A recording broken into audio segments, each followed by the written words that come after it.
Hi, I'm Shane Jolly. There's no better place in the world than Australia for a driving holiday. And you're about to see why, right here on Australia's Best Drives.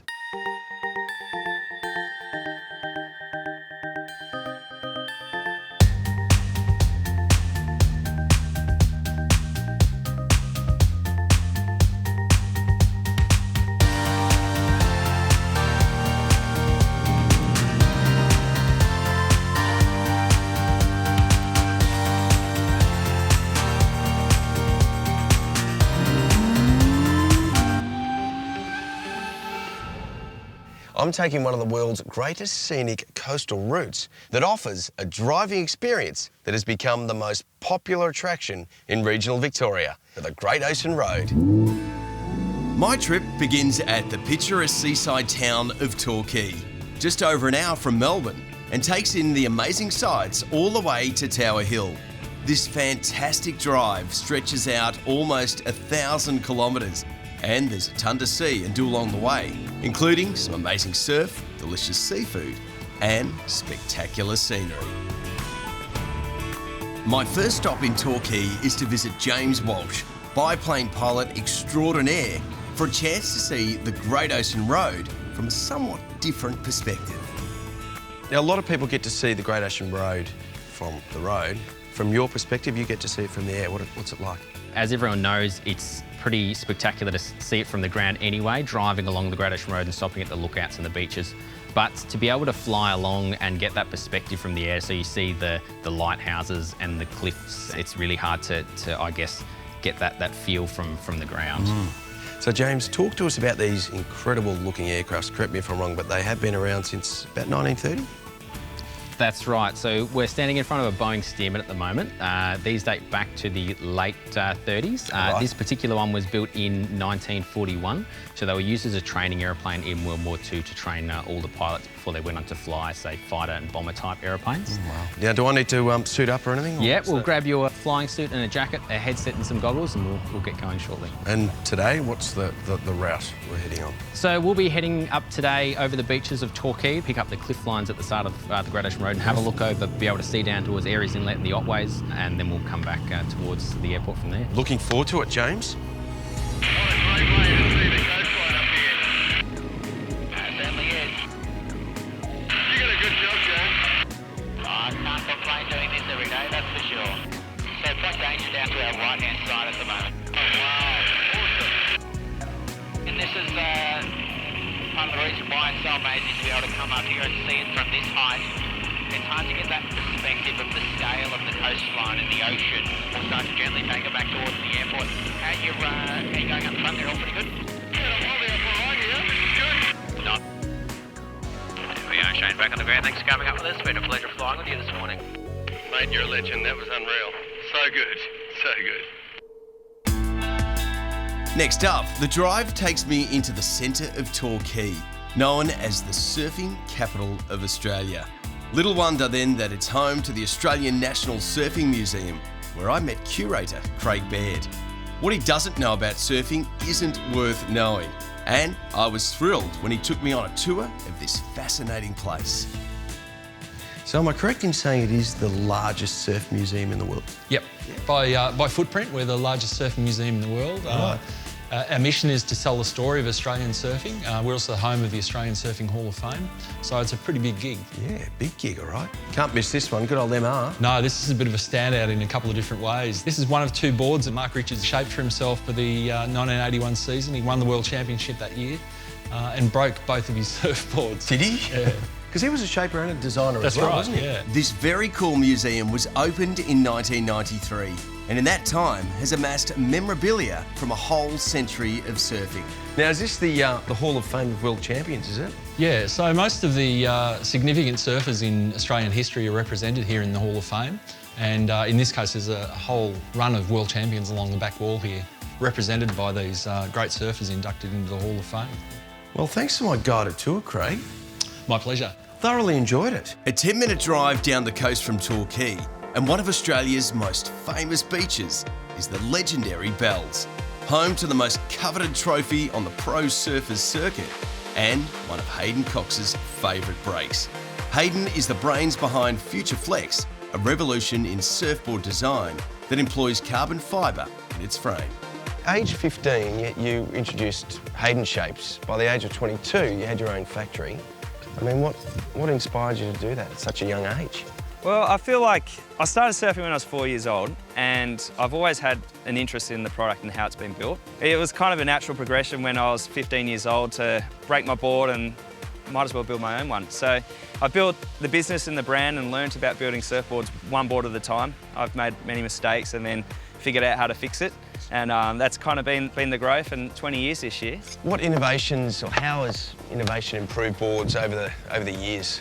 It's interesting you say that, because we're at Bells Beach today. Yeah. And the most common design used in a performance board these days is the 3-fin surfboard, the thruster design. Okay. And Simon Anderson sort of unveiled this at the Bells Beach contest in 1981, and he went on to win the contest out here. Right. And that sort of sparked this revolution of 3 fins, and it's still used today. So that was a big innovation back in the early 80s. Today, I feel like in the last 5 to 10 years, the material set that we've been building boards out of has been the most innovative space. Right. So shapers have always played around with the shape. Sure. That's the 3-dimensional shape of the core of the board. Yeah. But lately, and what I've been playing around with a lot, is the material set that we build the boards out of. And that's what led me to the FutureFlex technology with this parabolic carbon fibre frame concept. And that's really important in sort of maintaining a board that's highly durable, but also has that spark and that sort of liveliness under your feet, which comes from lightweight sort of materials that flex really quickly. Coming up, I visit the most amazing houses of Fairhaven and Separation Creek. This is an incredible experience. And grab the catch of the day in Apollo Bay. Off to China you go. Yeah, he's just got to get his passport organised.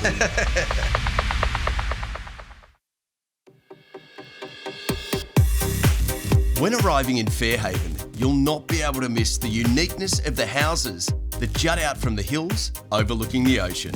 John Clemens is one of Australia's leading architects who's been inspired by the area and these incredible homes.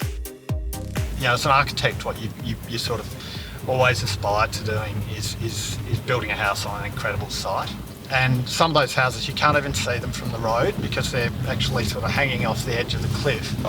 You'll start to see the way in which the sea has actually impacted the landscape. And really, ultimately, the steepness that is a key characteristic of the Great Ocean Road has come from that constant erosion of the sea. I'll take you to a couple of houses down here on the way. A fantastic house done by John Wardle Architects. It's a beautiful house that responds really well to its site. Impressive entrance. Welcome, Shane, to the Fairhaven House by John Wardle Architects. This is an incredible entry experience. Sure is. It's totally curated in the sense that you're brought through a compressed space where you don't have views out to the garden, and then the building progressively unveils itself. This is really where the drama all unfolds in this house. It's absolutely amazing. You come up out of that sort of sculptural compressed space that we've experienced on the way through the entry, and then right here outside on the roof deck. And this is what architecture on the Great Ocean Road is all about. This is absolutely amazing. We're looking down over Fairhaven Beach. 360-degree views, 360-degree views. We've got the Pole House down here, most iconic piece of architecture on Victoria's coast. Amazing. And we've got the Aries Inlet Lighthouse. Lighthouse up there. This amazing house has won architecture's highest accolades, and it's easy to see why. A short drive down the road to Separation Creek, and John showed me one of his own projects, a cleverly designed and very cool cantilevered home that is not only beautiful, but also survived the recent bushfires in the area. So what constitutes a good design?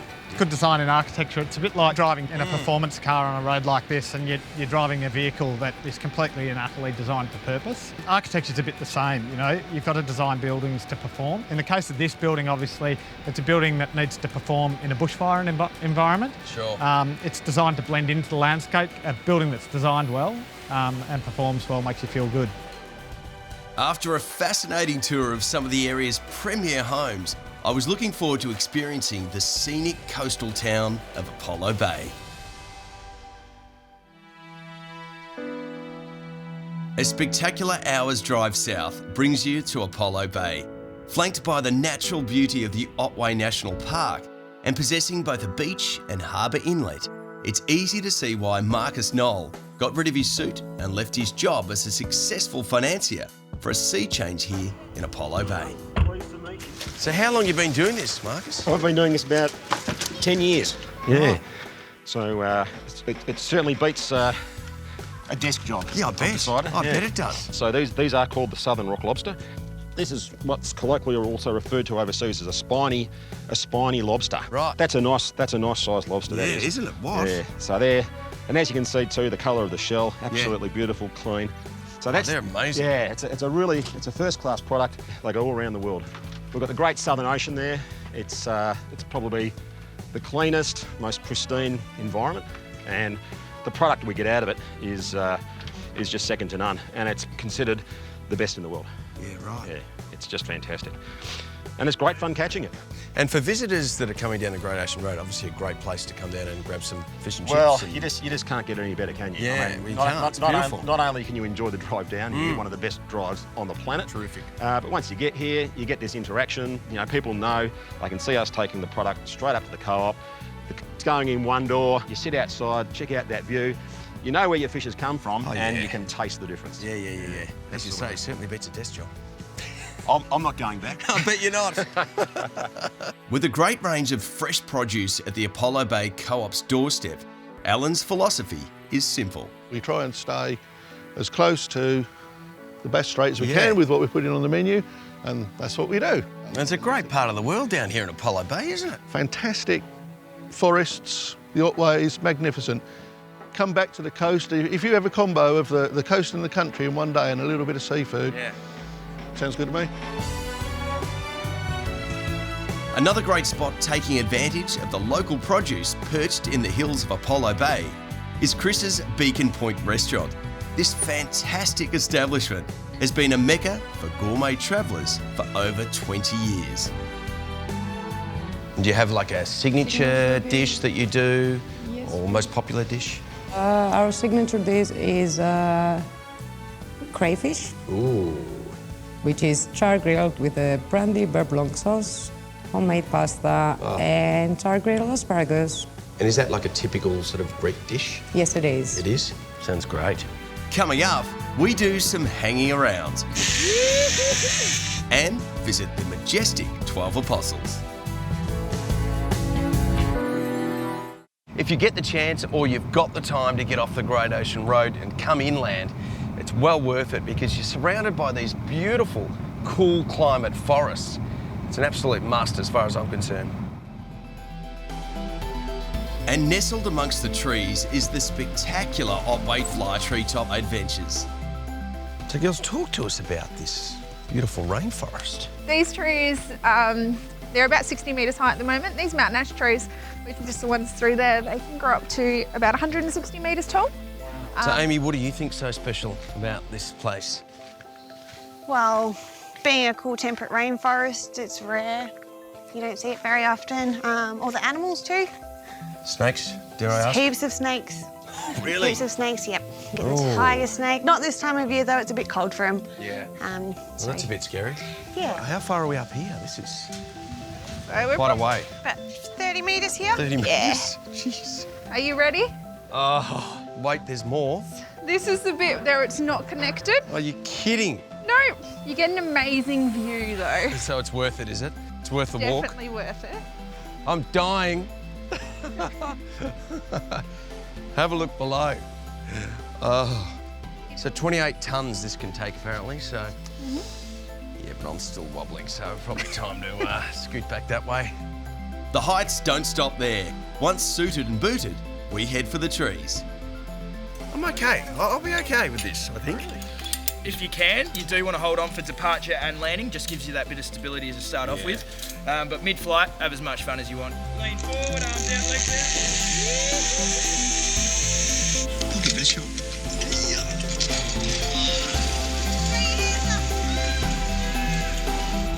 I have to admit, I was a little nervous at first, but once I was zipping along the line, the nerves seemed to disappear. Yeah, I am enjoying it. It's good. An hour's drive from Otway, and probably the most iconic symbol of this stunning Great Ocean Road drive, are the 12 Apostles, standing out of untamed seas. These majestic formations are a sight to behold, and if you've never seen them up close, it's well worth the trip, whatever the weather. 12 Apostles? How did that name come about? Name came about in about the 1920s. It was originally referred to as the Sow and Piglets, with the Sow being Muttonbird Island and all the little piglets running off down the coast.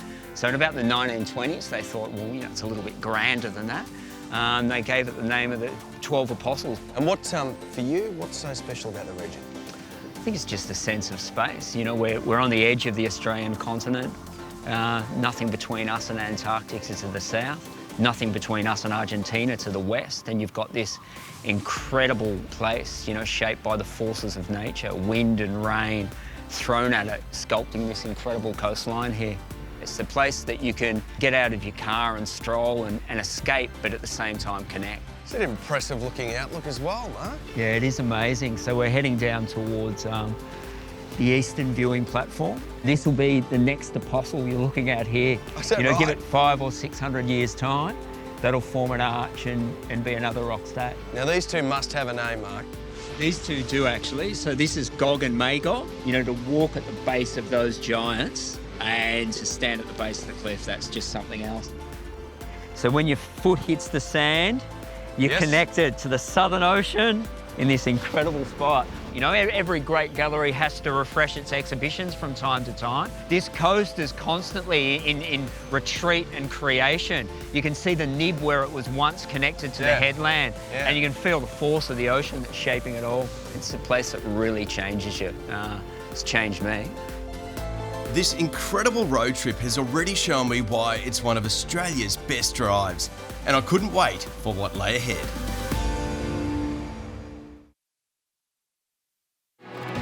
Not only does the Great Ocean Road offer incredible sightseeing, it's also where you'll find some of the most fantastic local produce in Australia. Andrew McConnell, one of the country's premier chefs, is a passionate advocate of the area and a huge supporter of the producers working the land here. And what about this region itself? What do you find so special about it? Well, I think it's not just a drive. There's so much happening along this coastline, along the coast. And just not far inland, there's this incredible food trail. Lots of different suppliers, producers, smaller, like market garden farmers who have set up, growing organically and biodynamically. There's this whiskey distiller, there's microbreweries, cheese factories, all kinds of things. Yeah. And I think also along the trail, there's some of the country's best restaurants. And then farm places like this, Great Ocean Ducks. So yeah, we're just a small part of something much bigger happening down here. I met Andrew through journalism, and he was good enough with his time when my wife came up with a crazy idea to farm ducks to meet with us. Andrew was supportive from the first pot of beer, and said he'd buy all the ducks we could produce when we didn't even have a duck on our farm. Wow. And we wouldn't have this if it wasn't for the support of great chef. Hey, Jodie, what's the process here?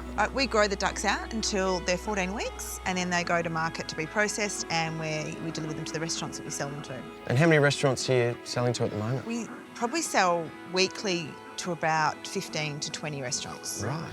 The ducks are, I mean, they're in great demand now. I mean, you really struggle to keep up, don't you? Yeah. What's different is the produce we have here. Yeah. It's as good as I've seen anywhere. Is that right? Yeah, it's very unique as well to Australia.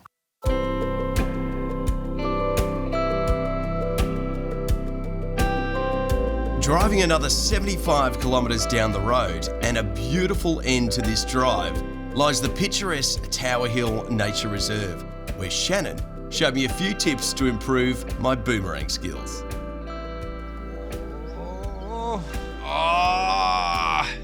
Bit more air, do you think, or not? Bit more wrist rather than your arm. Okay, like that.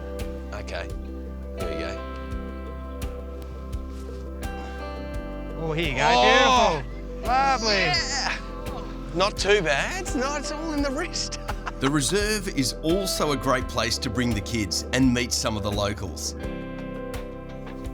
Their fingerprints are 99% the same as ours. 2 thumbs, on their arms, and their 2 toes at the back are fused together as well. Is that right? Arvo T, Nana. There you go. Go on. Oh, I'm not game to do that. It'll take my finger off. After many years of farming had stripped the area of all its vegetation, Shannon explained how botanists had used a painting from 1855 to help restore the reserve to its natural state. And this particular painting, which is worth in the order of $3 million, served as the purpose in the 1960s to re-veg the whole area. So it's come a long way in those 40 or 50 years. And what's the history of these ancient volcanoes? This place started to get a bit hot back about 32,500 years ago, the latest line of research suggests. Got so hot that it burst its top. Jeez. Last activity about 7,000 years ago. What a beautiful lookout. This incredible road was originally built by returning soldiers in memory of those that lost their lives in World War I and is now one of the most popular drives in the world. We'll see you next time for another one of Australia's Best Drives.